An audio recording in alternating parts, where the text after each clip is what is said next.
Olá, meus queridos irmãos e amigos, que bom é estar de volta aqui para estudar com vocês o livro de Gênesis. Eu já dei introdução, já falei o capítulo 1, quero terminar aqui uma parte do capítulo 1 e começar o capítulo 2. E eu quero dar as boas-vindas a todos vocês que estão aí de várias cidades, amigos, irmãos, pessoas que têm estudado conosco aqui o livro de Gênesis. Eu já lhes disse que o desejo é terminar o livro de Gênesis para nós estudarmos o Apocalipse. São 22 capítulos em Apocalipse. E aqui o livro de Gênesis são 50 capítulos. Então, pega aí a sua caneta, pega aí a sua Bíblia, o seu caderno, porque nós iremos estudar a palavra do Senhor. Aqui, no capítulo 1, nós chegamos a ler, mas não explicamos aqui alguns. Falei que eu não vou ser detalhista versículo por versículo, mas nós iremos dar a visão geral do capítulo, cada capítulo de Gênesis. O versículo aqui de número 26 diz: façamos o homem à nossa imagem, conforme a nossa semelhança, tenha ele domínio sobre os peixes do mar, sobre as aves dos céus, sobre os animais domésticos, sobre toda a terra e sobre todos os répteis que rastejam pela terra. Criou, pois, o homem à imagem, a sua imagem, a imagem de Deus, o criou, homem e mulher os criou. E Deus os abençoou e lhes disse: sede fecundos, multiplicai-vos, enchei a terra, sujeitai-a, dominai sobre os peixes do mar, sobre as aves dos céus e sobre todo animal que rasteja pela terra. Que o Senhor possa aplicar esta palavra no teu coração e que nós possamos agora aprender juntos. O texto fala aí que Deus fez o homem à sua imagem e semelhança. Nós havíamos dito que o livro de Gênesis, ele é dividido, ele fala do caráter de Deus, ele fala da criação de Deus, ele fala do homem feito à imagem e semelhança de Deus, ele fala também, mostra a instituição do matrimônio, e fala também do padrão colocado por Deus para a vivência entre homem e mulher. Dissemos aqui que Deus, o casamento ele é monogâmico. O casamento é entre um homem e uma mulher dentro da perspectiva da revelação bíblica. Deus, o seu projeto de fazer habitável a terra para que manifestasse a glória dele, ele fez homem e mulher e disse, capítulo 2, versículo 24, quando diz assim, olha, deixa o homem, o seu pai e a sua mãe, unir-se à sua esposa e serão os dois o quê? Uma só carne. Isto foi o que Deus colocou. Então Deus fala, o livro de Gênesis fala deste Deus, o caráter dele, fala da criação dele, fala do homem feito à imagem e semelhança dele, fala da instituição do matrimônio, fala também do padrão para a vivência entre os cônjuges e também o padrão da vivência, da sobrevivência do homem nesta terra, que foi feito para manifestar a sua glória. E também mostra o livro de Gênesis a queda do homem. O homem que Deus então havia colocado no jardim do Éden, e é bom definirmos aqui, porque quando Deus cria o homem e Deus coloca o homem no jardim do Éden. Então o Éden é um lugar, e lá dentro do Éden Deus colocou ali um jardim para que o homem pudesse viver, para que o homem pudesse cultivar, assim que nos revela as Sagradas Escrituras. E lá colocou então a árvore do conhecimento do bem e do mal, nós vamos ver no capítulo 3, e também colocou a árvore da vida. Veja, quando Deus fala aqui que façamos o homem à nossa imagem e semelhança, tenha ele domínio. O homem foi feito para dominar, e a ideia de dominar aqui nesse texto que nós acabamos de ler, significa que Deus fez o homem para poder sujeitar a terra, para poder governar a terra, administrar todas as coisas aqui na terra. Eu gosto do Salmo quando fala o seguinte, Salmo 104, o Salmo 104, 105, quando fala assim que os céus Foi Deus que fez e é de Deus, mas a terra Deus fez e deu-a aos filhos dos homens. Então Deus colocou aqui o casal para gerenciar a terra, para administrar a terra. O homem foi feito com a capacidade de empreender, de dominar, de governar a terra. Por isso a Bíblia fala, tenha ele o quê? Domínio sobre os peixes do mar, sobre as aves, sobre tudo que existia. Aprove o homem. Quando Deus então mandava os animais, Deus deixou que o homem colocasse os nomes de todos os seres que ele foi criando, ele criou. A ideia de dominar é tão tremenda, gente. Olha para vocês verem. E é por isso que eu falei com vocês que ainda há no homem alguns adereços, algumas resquícios, eu podia dizer assim, da imagem de Deus no homem. O pior homem que possa ser, o estuprador, um preso lá, um corrupto, a pessoa pária da sociedade, qualquer pessoa, há nesta pessoa ainda a imagem de Deus nela. O ser humano foi criado de uma maneira assombrosamente maravilhosa. Só que por causa do pecado, o homem o quê? O homem se perdeu isso aqui, olha, o domínio. O homem perdeu a beleza de ser um administrador, de ser aquele que encabeçava toda com a sua esposa, toda a regência da terra. Portanto, em Cristo Jesus nós vamos ver, e Deus estabeleceu no capítulo 3, que viria aquele que iria esmagar a cabeça da serpente, que viria o seu primogênito, Jesus, o seu filho, para morrer na cruz, para nos devolver o domínio, para nos devolver esta beleza de gerenciar.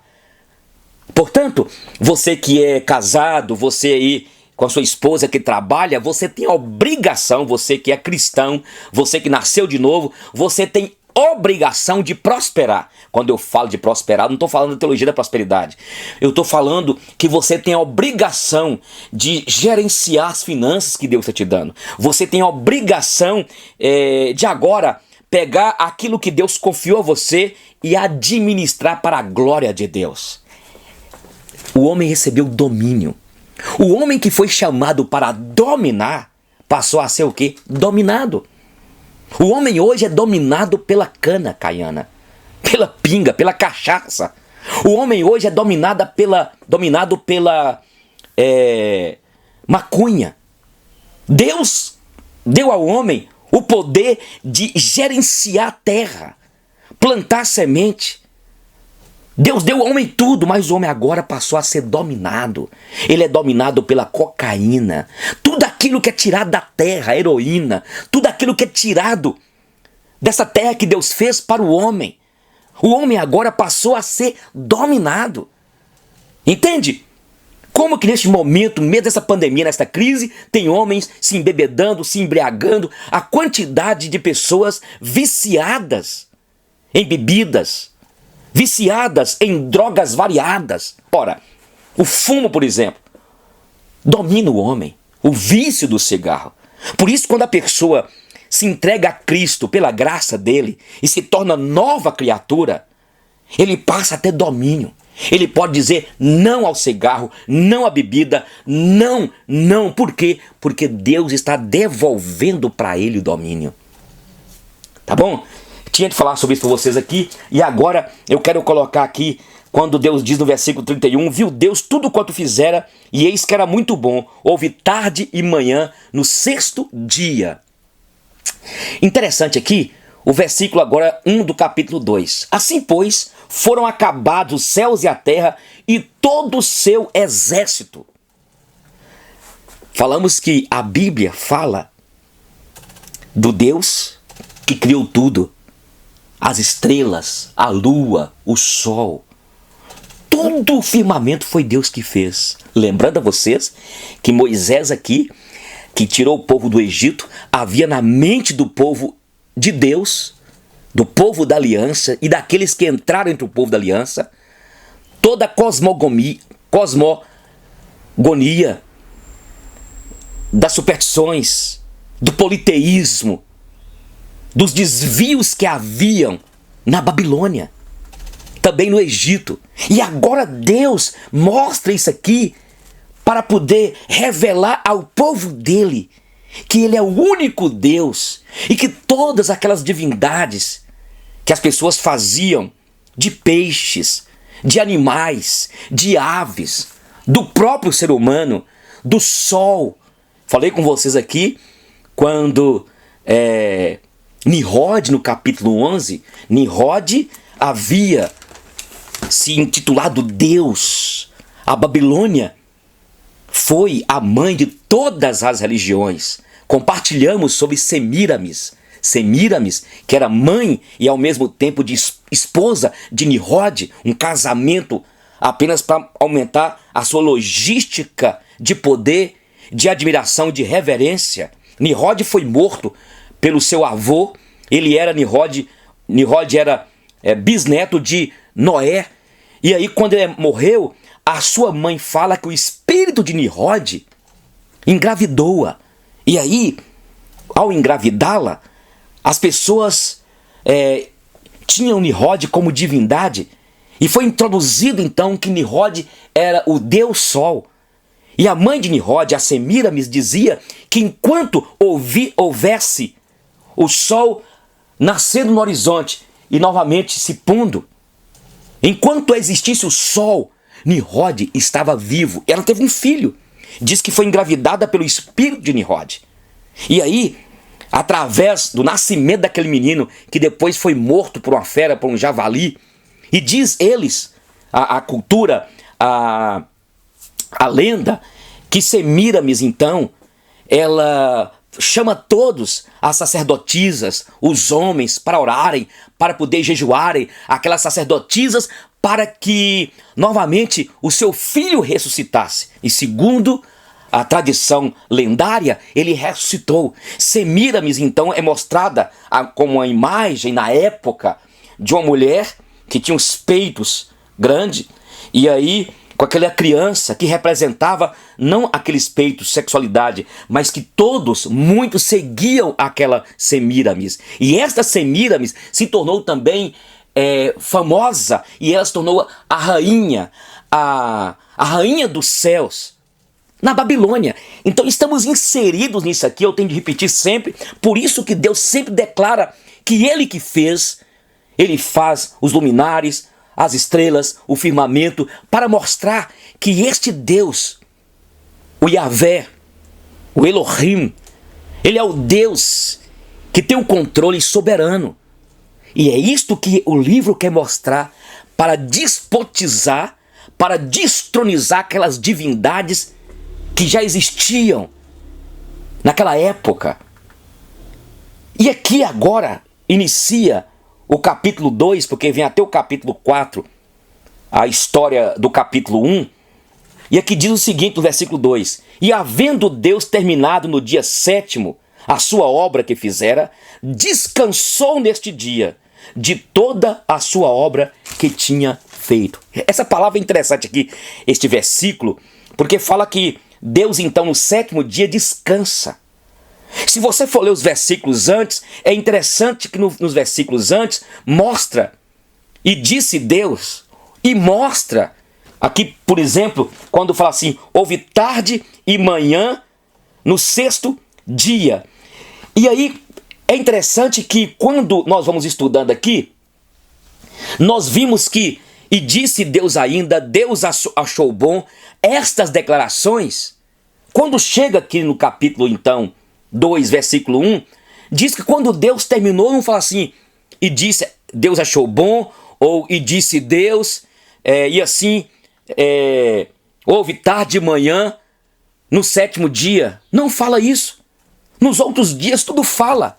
Por quê? Porque na verdade Deus quer mostrar o dia 7º, revelando o descanso perpétuo, e na minha visão, para mostrar que na verdade Cristo Jesus é o nosso descanso eterno, para mostrar a importância que é de nós guardarmos sim o sábado. Não este sábado que os adventistas guardam, mas nós precisamos de compreender primeiro que Deus, Jesus Cristo, é o nosso descanso eterno. E aqui quer mostrar exatamente como que Deus descansou, para revelar, principalmente para aqueles israelitas, aquele povo que saiu de lá do Egito, trabalhava dia e noite dia e noite, amassando barro e engrandecendo o faraó, para que eles entendessem que era preciso tirar um dia que já simbolizava o desejo de Deus, que Deus queria uma intimidade, uma relação com o homem.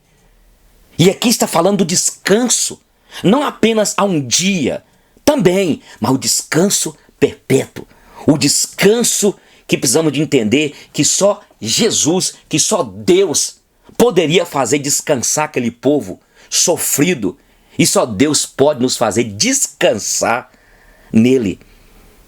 E o descansar nele, quando nós descansamos nele, é o entendimento que nós temos, é que ele nos supre de todas as nossas necessidades. E quando temos Deus, lembra da ideia lá, nem só de pão vive o homem?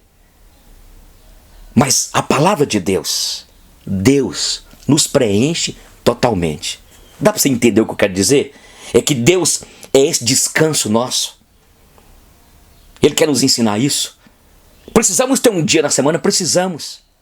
Para quê? Para podermos dedicar ao Senhor, para poder estarmos juntos. Porque Deus, ao ter feito o homem, ele fez o homem e nós temos uma estrutura física, emocional, psicológica, espiritual. E Deus queria que aquele povo e que nós também tenhamos o descanso.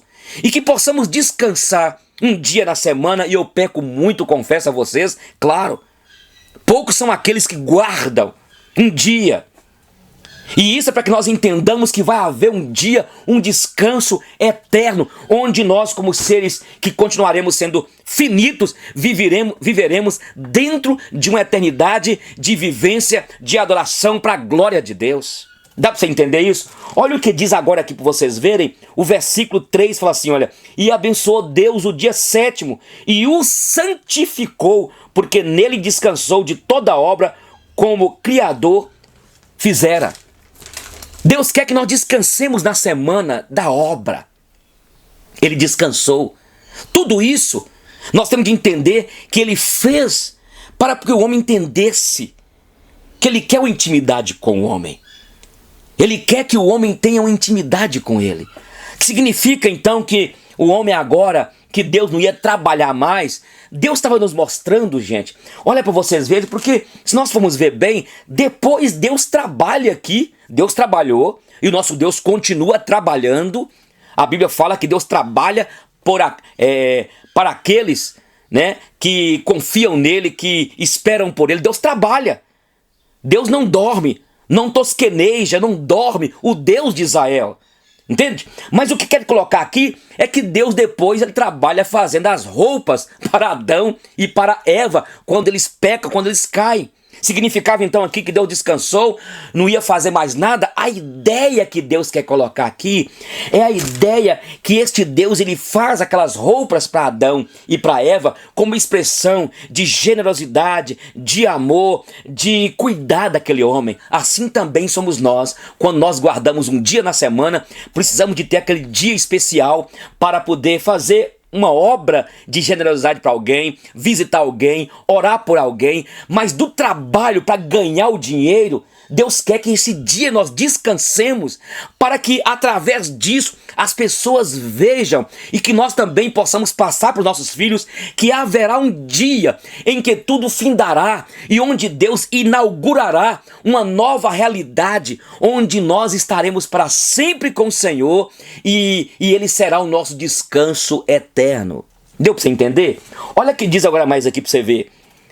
Esta é a gênese dos céus e da terra, quando foram criados, quando o Senhor Deus o criou. Não havia ainda nenhuma planta do campo na terra, pois ainda nenhuma erva do campo havia brotado, porque o Senhor Deus não fizera chover sobre a terra, e também não havia colocado o homem para lavrar o solo. Então veja outra coisa que nós aprendemos aqui, é que o trabalho foi Deus que fez. Eu queria saber quem inventou o trabalho para eu matar. Então mata Deus. Só que o trabalho não tinha este canseirante, enfado.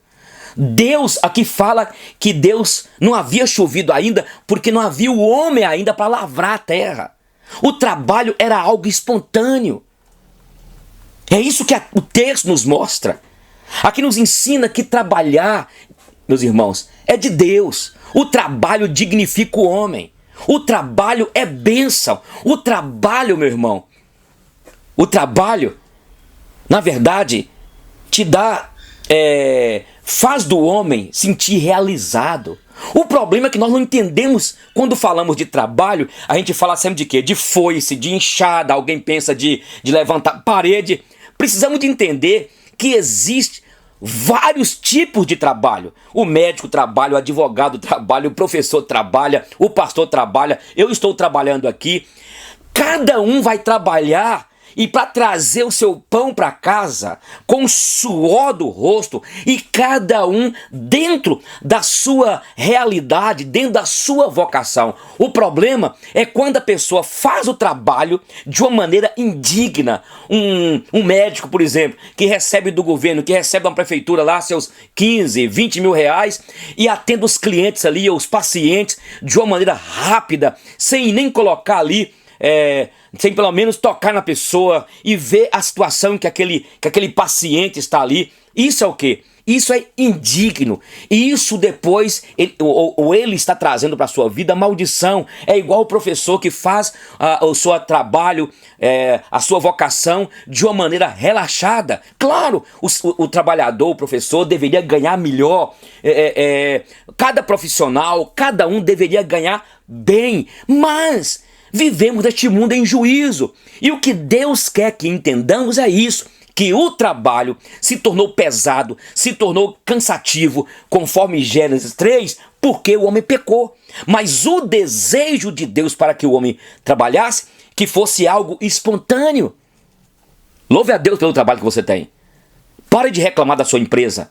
Pare de reclamar como empresário. Tem empresário que reclama demais e é por isso que tem tanta maldição sobre a sua empresa, dá tudo errado, porque a reclamação, a murmuração atrai maldição. Não reclame da sua escola, não reclame lá da faculdade que você trabalha, não reclame lá daquela empresa lá que você trabalha na farmácia. Não reclame como um pedreiro que você é. E outra coisa, dê dignidade à sua profissão. Faça a coisa honesta. Tem homem que pega uma casa para fazer, um pintor pega lá uma pintura para fazer, tem aquele profissional que vai pegar um carro para consertar e enrola, pega vários carros, enche a oficina de carro, aí depois fica reclamando. Por quê? Você tem de ter administração. Deus nos colocou aqui para administrar, para dominar. E você que é crente tem de aprender essa logística da administração. Deus nos salvou, nos deu e nos fez novas criaturas para nos devolver o domínio. Está entendendo quanto ao trabalho? É terrível, gente. É terrível. Eu conheço contador que é enrolado. Eu conheço gente que pega um trabalho para fazer e enrola. Aquela pessoa que ele vai pegar um serviço na sua casa para fazer um telhado, colocar um gesso lá, colocar um forro, fazer uma prateleira na tua casa, e a pessoa enrola. Quanto mais você dignificar sua profissão, o talento que Deus te deu, a vocação que Deus te deu, Deus te abençoa. E aí multiplica mais os seus clientes. Então, se você foi chamado para ser pastor, dedique-se, esmere, estude, esforce para você fazer o melhor para a glória de Deus. Tudo que tiver à tua mão para fazer, faça conforme as tuas forças. E que forças são? A força da tua vocação. Tem gente que tem vários talentos. Tem gente que tem várias capacidades. Deus me deu talentos, me deu talento de tocar, de cantar, de administrar, de pregar a palavra. Eu tenho de fazer isso com toda a excelência, porque está inserido o dom que Deus me deu, mas também para a glória dele. Eu serei gratificado, porque é gratificante trabalhar, é gratificante você fazer as coisas com amor, e com isso você vai aumentar mais a sua clientela. Eu conheço um rapaz aqui em Montes Claros, um casal, que começou a fazer esses móveis planejados. Estavam praticamente desempregados e ele começou a ter esse talento e foi montar a sua empresa. Hoje, ele agora, depois da casa, comprou um sítio e está aprimorando tudo lá. Por quê? A pessoa começa a valorizar o seu trabalho. E volto a dizer, esses dias eu fui numa oficina aqui em Montes Claros e eu fui pedir o camarada para consertar o outro carro que eu tinha uma ideia. E ele falou assim, pastor, eu só posso tal dia, eu tenho de agendar. Por quê? Porque eu gosto de agendar, eu não gosto de que fique carro aqui na oficina, eu tenho de ter os meus clientes, eu tenho de administrar bem para que eles confiem em mim. O cara, eu me tornei cliente dele. Sou cliente dele. Por quê? É você trabalhar, parar de murmurar. Deus aqui nos ensina, Deus nos ensina que foi Ele que fez o trabalho. A terra aqui ainda não chovia. Por quê? Porque o homem não estava para lavrar a terra.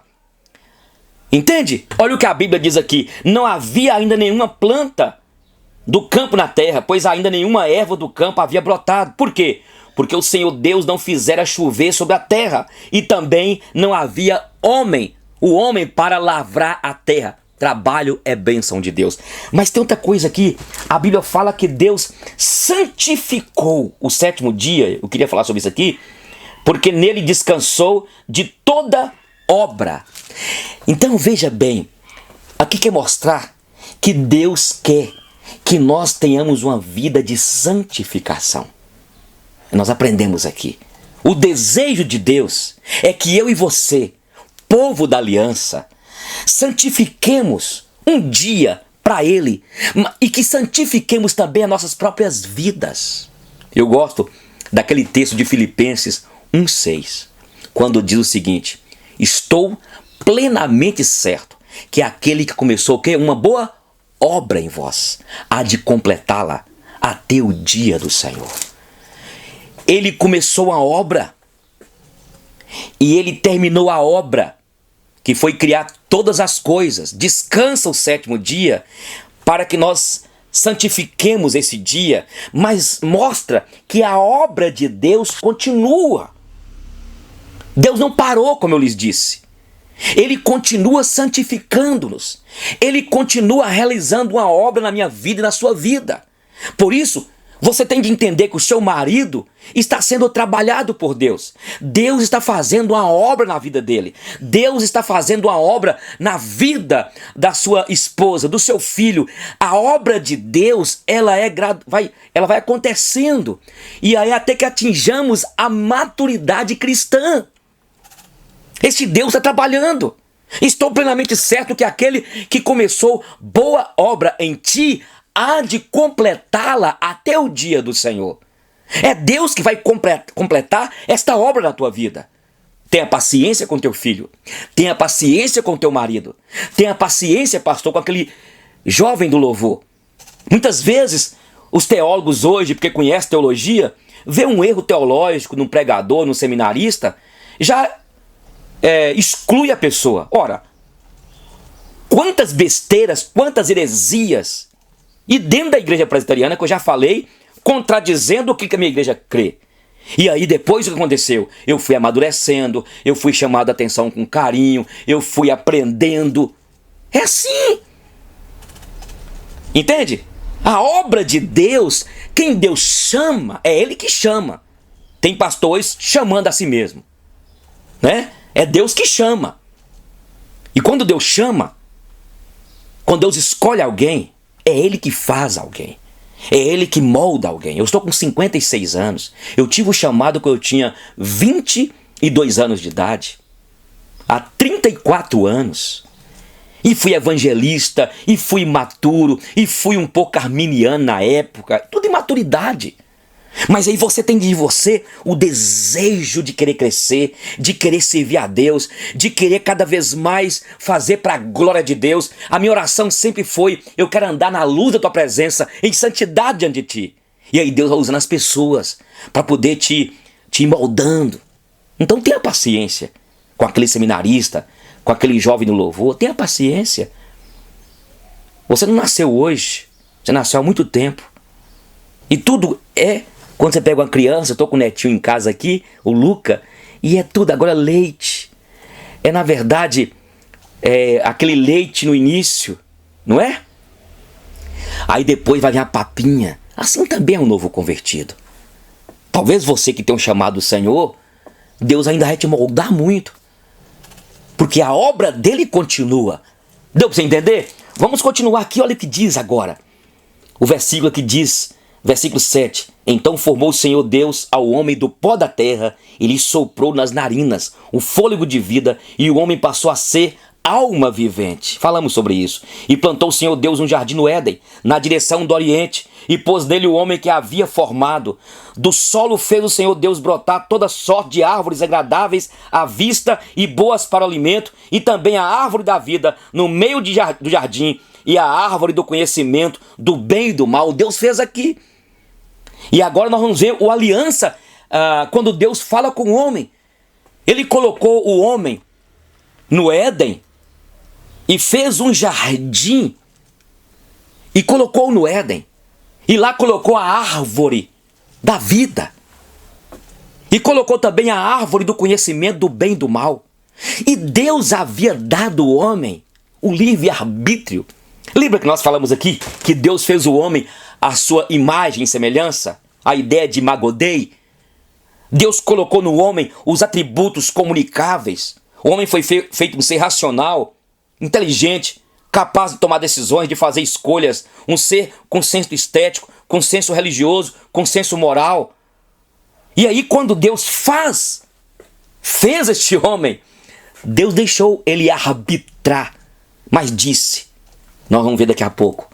Olha o versículo aqui, o último, quando fala assim, olha.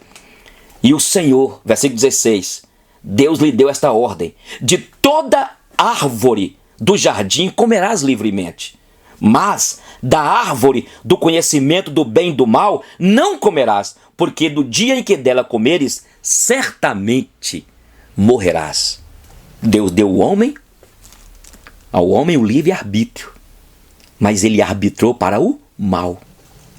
Se o homem tivesse agora comido, depois que comeu do fruto do conhecimento do bem e do mal, tivesse comido da árvore da vida, vivia eternamente na desgraça. Por isso que Deus, quando o homem come, depois nós vamos ver no capítulo aqui 3, Deus vai e coloca os querubins, impedindo a entrada do homem novamente no jardim. Onde está esse jardim? Onde é este Éden? Ninguém sabe. Será que é um lugar invisível? Alguns falam que é um lugar que ninguém consegue ver porque é invisível, porque é espiritual. Ninguém sabe. Aquela região lá, do Oriente lá, onde que é o jardim? Ninguém sabe. A verdade é que Deus deixou que o homem arbitrasse. Nós aprendemos que o livre-arbítrio do homem, o homem tem um livre-arbítrio? Sim, tem um livre-arbítrio. A gente fala livre-agência. Mas o arbítrio do homem hoje, ele decide sempre para o mal. Por isso que nós hoje, tendo Jesus Cristo, nascidos de novo que somos, nós agora temos de pedir a direção do Espírito Santo. Porque nós somos tendenciosos a escolher sempre aquilo para a nossa glória pessoal. O livre-arbítrio existe? Existe. Mas o livre-arbítrio, o homem jamais tem capacidade de fazer escolhas para o bem. O homem não escolhe ser salvo. Você então, meu amigo, hoje tens a escolha, vida ou morte, qual vais aceitar? É morte. Qual é a sua escolha? A escolha sempre é para o mal. Por isso que a Bíblia diz em Provérbios, o coração do homem traça planos, mas a resposta vem de Deus. Há caminhos que para o homem parecem caminhos bons, mas no final é caminho de quê? De morte. É o despenhadeiro lá embaixo. Livre-arbítrio está comprometido.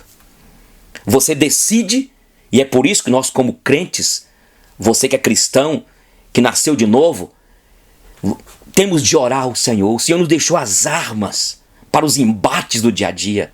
Uma delas é a oração, leitura da Bíblia, aconselhamento com alguém.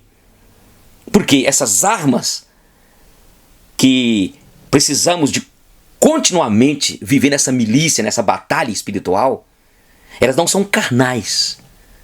Elas são espirituais. E a nossa decisão, sempre nós iremos decidir para aquilo que traz o egocentrismo. Entende? A salvação é pela graça. Nós temos a garantia da salvação. E voltando à questão da santificação, que a obra do Senhor continua sobre nós, nessa nossa caminhada, eu já lhes disse que a salvação que Deus realizou em nós, ela aconteceu no passado, ela está acontecendo agora e ela acontecerá da manhã. Fomos salvos, estamos sendo salvos e seremos salvos. Temos a garantia da salvação eterna, mas há um agir do Espírito Santo de Deus na minha vida, e eu sou um ser criado com capacidade de tomar decisões e fazer escolhas, e agora eu tenho de escolher dentro da minha regeneração. Eu agora vou seguindo a palavra, e a palavra me instrui a tomar uma decisão para andar na luz da presença do Senhor. É isso que nós precisamos de entender. Por isso que a obra que Deus começou em mim e em ti, Ele vai continuar fazendo. É Ele que age, e no agir dele nós respondemos a este agir, a este chamado, a esta operosidade dele na minha alma, no seu espírito, para que jamais saiamos da sua presença. Quando a Bíblia fala, ser fiel até a morte e dar-te-ei a coroa da vida, esta mesma declaração é uma declaração que o Espírito Santo que habita em nós, ele vai nos habilitar, ou melhor, ele vai nos instigar, impulsionar a viver em santidade para a glória de Deus, porque nós saímos do pecado. Ele nos libertou do pecado e somos novas criaturas. É isso que precisamos de entender. E quando nós entendemos isso, a nossa vida muda. Nós vamos adquirindo a maturidade. Olha o que diz aqui então, o versículo que fala dos rios, aqui fala no versículo 15, tomou pois o Senhor Deus ao homem e o colocou no jardim do Éden para o cultivar e o guardar. Existia um lugar chamado Éden, o paraíso, e lá dentro Deus colocou o homem para cultivar. Que Deus maravilhoso, que Deus sábio, que Deus gracioso. E o homem, pela sua decisão, pelo seu arbítrio, ele resolveu decidir, sendo tentado pela serpente, depois nós iremos falar sobre isso, a abandonar aquilo que Deus havia falado. A serpente tentou o homem e levou o homem a pecar. E aí Deus colocou os querubins, impedindo que eles chegassem novamente lá. Não chegar lá quanto a isso. Olha, eu quero pedir você para se inscrever no canal aqui, fazer um comentário aqui, para que você dê um like aqui. Estamos estudando então o livro de Gênesis. Vimos hoje, para a gente terminar aqui, vimos sobre a questão do domínio que Deus fez o homem para dominar. Falamos sobre o sábado, que representa o descanso. Deus descansou. Falamos da importância de guardarmos um dia. Os adventistas estão certos de guardar o dia. Um dia só estão errados, que eles acabam guardando aquele dia e achando que aquele dia foi o dia que Deus mandou, porque chama sábado. E sábado significa o descanso. E acabam eles, ou muitos deles, não podemos dizer o todo, né? Acabam praticamente fazendo do sábado como um mandamento supremo. E não é por aí, mas que eles estão certos. Escolha um dia para você reservar na semana. Eu estou tentando isso, está sendo difícil. Escolha um dia. Precisamos de guardar um dia. Deus quer que nós tenhamos comunhão com Ele. Deus quer que tiremos um dia para estar com Ele. E esse dia, nós estamos o tempo todo com Ele. A nossa adoração é contínua, mas Ele quer um dia. Porque vivemos ainda no mundo em juízo. Vivemos no mundo ainda que está em juízo. Nós não somos aquilo que seremos. O que nós seremos? Perfeitos, transformados em corpos incorruptíveis. Enquanto não somos, enquanto não seremos, ou não somos, né? Devemos viver o dia de hoje resguardado e vivendo em santificação, e tirar um dia, porque a semana pode ser uma labuta doida E esse dia é um dia, Senhor, eu estou aqui. Ensine o teu filho isso. Ensine o teu filho no caminho da Bíblia. E quando ele for velho, nunca desviará dele. Convide pessoas para assistir nossos vídeos sobre o livro de Gênesis, para que você possa ser cada dia mais aprimorado na palavra. Muito obrigado, Deus, por cada pessoa, por cada amigo, por cada irmão que tem estado conosco aqui estudando o livro de Gênesis. Eu te peço, ó Pai, que essas lições que temos aprendido aqui possam abençoar, Senhor, estes irmãos e irmãs. Eu declaro a bênção do Deus Pai, Filho e Espírito Santo sobre a sua vida, meu irmão, sobre a sua casa, sobre os seus negócios, em nome de Jesus. Amém. Até mais, hein?